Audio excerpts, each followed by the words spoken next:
ये सच में बहुत तकलीफ दे और मैं आपको स्पष्ट रूप से कहना चाहता हूँ। मैंने उनसे पूछा कि वो क्यों जाते हैं वहाँ, तो वहाँ वो इसलिए जाते हैं क्योंकि उनको लगता है कि जो गरीबी है, बेबसी है, लाचारी है, बीमारी है और जो परेशानियाँ हैं उनके जीवन में, वो बाबा जी के आशीर्वाद से ठीक हो जाएंगी, इसलिए जाते हैं वो लोग। अगर उनको एक बार एहसास हो जाए कि ठीक नहीं होगी, उनकी जान जा सकती, तो कभी ना जाएं।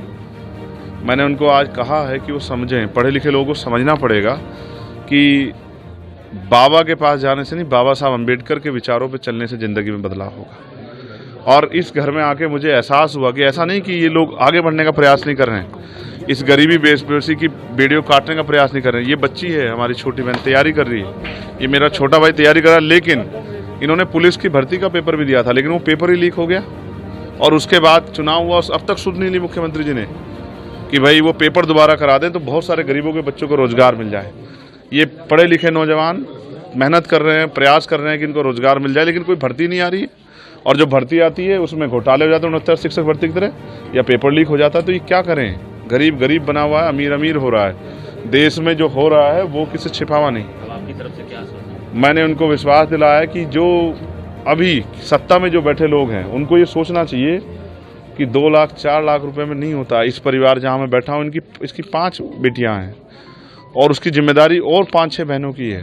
राहुल जी ने भी पत्र लिखा होगी सरकार को। मैं पत्र नहीं लिखूंगा, मैं जाके कोशिश करूंगा कि केंद्र सरकार से भी, क्योंकि हम पार्लियामेंट में हैं, प्रधानमंत्री जी से भी और मुख्यमंत्री से भी हम लोग प्रयास करेंगे। वो सत्ता में बैठे हैं, अगर वो नहीं समझेंगे दुख तो कौन समझेगा। अभी तक जो कार्रवाई हुई है उससे आप कितने संतुष्ट हैं? क्या कार्रवाई हुई है, क्या कार्रवाई हुई बताइए।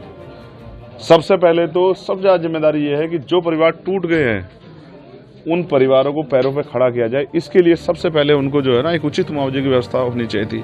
और जो उस हालात में नहीं है, जिनके घर से जिस तरह की समस्या हो गई है कि कमाने वाला या जो, क्योंकि वो भी अपना घर चलाने के लिए मेहनत करती थी, तो उनके बारे में सरकार सोचे, उनके लिए व्यवस्था करे। जिन पर ज़मीन नहीं उनको ज़मीन दे, जिनके घर में और पेंशन की व्यवस्था करा सकते पेंशन की व्यवस्था करा। उन परिवारों को अकेला ना छोड़े, ये सरकार की जिम्मेदारी। मैं तो कहता हूँ सरकार 25-25 लाख रुपए का मुआवजा इन परिवारों को दे।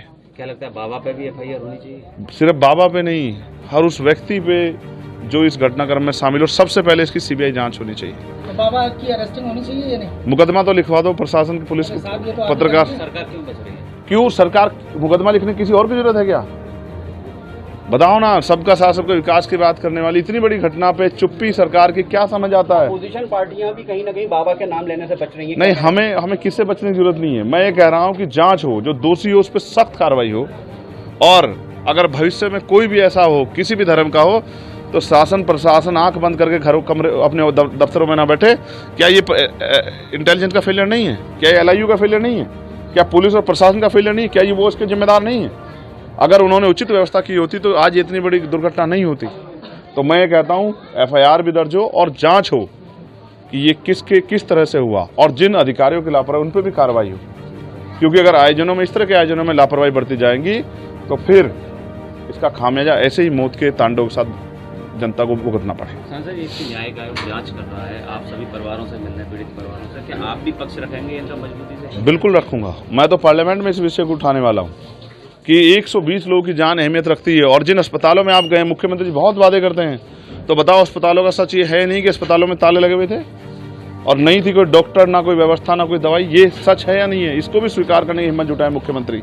या बस पीठ थपथपा के काम चल जाएगा, केंद्र स्टेट की पीठ थपा, स्टेट केंद्र के बारे में वाहवाही कर देगा। सच बताओ कि अच्छे अस्पताल नहीं है, अच्छे इलाज की व्यवस्था नहीं है, प्रशासन एडमिनिस्ट्रेशन का और पुलिस का फेलियर है, और सरकार जिम्मेदारी ले और 25-25 लाख रुपए मुआवजे की व्यवस्था इन परिवारों के लिए करें। और जो बच्चे बेरोजगार घूम रहे हैं उनके लिए भी रोजगार की व्यवस्था करें। ऐसा भी मुख्यमंत्री